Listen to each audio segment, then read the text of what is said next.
Alright, so, I wish I could say this was a new thing, but let's be honest, we've all had that one person who's just itching to learn as much as possible about any upcoming movie. But with social media today, it's just so much easier to learn spoilers without even trying. I don't have Twitter, but from what I hear, you might want to avoid that place if you don't want to find out every single cameo that's going to be in Avengers Doomsday. But it's not just Twitter. Remember the time that Mark Ruffalo live streamed the first 20 minutes of Thor Ragnarok on Instagram? The only website I ever really use is YouTube, as if that place is any safer. I wasn't originally planning on seeing Superman opening weekend, but plans changed and I am so thankful that I went to see Superman opening weekend. Because when that weekend ended, I was getting bombarded with videos of Supergirl's cameo and Ultraman's face reveal. That late, am I right? And I would have been so mad if I had seen that before seeing the movie. But that's just how it is today. If you're not in that theater opening weekend, you're gonna learn something that you didn't want to learn in the lowest video quality possible. I hate how even studios do this. I made a whole video about how Marvel's trailers spoil too much, but even when the movie comes out, there's Thunderbolts revealing the real title of the movie, which I really would love to find out from the actual movie. Now, obviously, one thing we could all do is just not be online 12 hours a day, but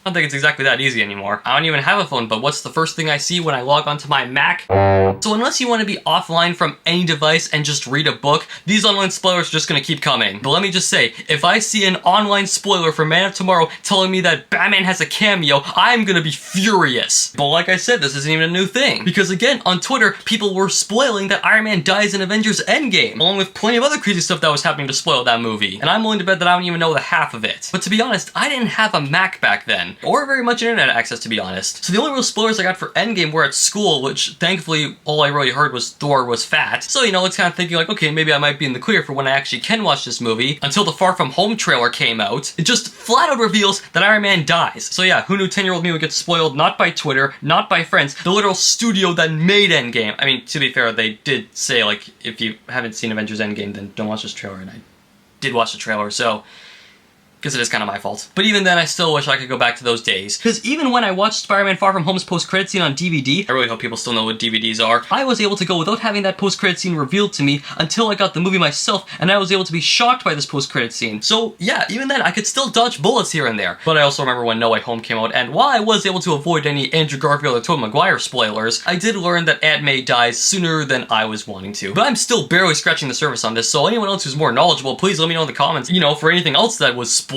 online. I think another problem though is movie theater prices. Because we're in a time where we can't just go see every single movie every single week. We have to pick and choose on what's worth seeing day one in the theater, or worth seeing day one on your phone. But now when we do accidentally see spoilers, we have to almost convince ourselves that maybe it's fake, maybe it's AI. Then you go into the theater and you realize, oh, Soggy Socks 247 was right about that scene being there. I would say the only reason you can't blame someone else for these spoilers is when you yourself actually look it up, because then it's your fault. I myself have done that. And then when you do see something crazy in theater, you have that big feeling inside you that you just have to tell someone. And you have to choose either to wait for that person to see it themselves or just ruin that movie for them. So yeah, you might as well just turn off all devices, stay in your room and read a book all day, because that's probably the only way you're gonna stay safe. Unless they don't care about the spoilers and actually give you permission to tell you, then it's okay. This might actually be one of the reasons studios film with green screen all the time, because whenever they film in public, it's just a bombardment of set videos. People have sent literal drones to spy on Doomsday. They are determined. When I saw the Avengers Doomsday trailer, I already knew Shang-Chi was gonna fight Gambit and that Doom was gonna stop Stormbreaker with 2 fingers